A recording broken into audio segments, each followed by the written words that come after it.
ಜಗತ್ತೇ ಮೆಚ್ಚಿದ ಒಂದು ಟೆಕ್ ಕಂಪನಿ, ಜರ್ಮನಿಯ ಹೆಮ್ಮೆ ಆಗಿದ್ದ ಒಂದು ಫಿನ್ಟೆಕ್ ಸಂಸ್ಥೆ ಒಂದೇ ದಿನದಲ್ಲಿ ಮಾಯವಾಯಿತು.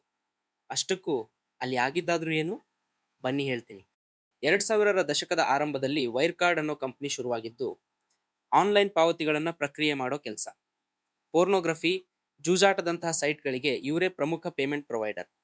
ಇವರು ಬೆಳೆದಿದ್ದು ಎಷ್ಟರ ಮಟ್ಟಿಗೆ ಅಂದ್ರೆ ಜರ್ಮನಿಯ ಅತಿ ದೊಡ್ಡ ಬ್ಯಾಂಕುಗಳ ಸಾಲಿಗೆ ಬಂದ್ ನಿಂತರು.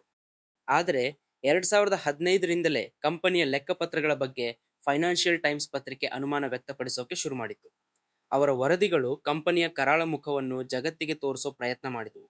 ಆದರೂ ಯಾರೂ ಅದನ್ನು ಸೀರಿಯಸ್ ಆಗಿ ತಗೊಂಡಿಲ್ಲ. ಮತ್ತು ನೀವು ಜವಾರಿ ಆತ್ಮ ಅನ್ನು ಮೊದಲ ಬಾರಿ ನೋಡ್ತಿದ್ದರೆ, ನಿಜ ಜೀವನದ ರೋಚಕ ಕಥೆಗಳು ನಿಮಗೆ ಇಷ್ಟವಾದರೆ ಈಗಲೇ ಸಬ್ಸ್ಕ್ರೈಬ್ ಮಾಡಿ. ಪ್ರತಿದಿನ ಒಂದು ಹೊಸ ವಿಡಿಯೋ. ವೈರ್ಕಾರ್ಡ್ ಕಂಪನಿ ಏಷ್ಯಾ ದೇಶಗಳಲ್ಲಿ ದೊಡ್ಡ ಮಟ್ಟದ ವ್ಯವಹಾರಗಳನ್ನು ಮಾಡುತ್ತಿದೆ ಅಂತ ತೋರಿಸ್ತಿತ್ತು. ಆದರೆ ಇವೆಲ್ಲವೂ ಕೇವಲ ಕಾಗದದ ಮೇಲೆ ಮಾತ್ರ ನಡೆಯುತ್ತಿದ್ದ ವ್ಯವಹಾರಗಳು. ವಾಸ್ತವದಲ್ಲಿ ಅಂತಹ ಯಾವುದೇ ನಿಜವಾದ ಗ್ರಾಹಕರು ಇರಲೇ ಇಲ್ಲ.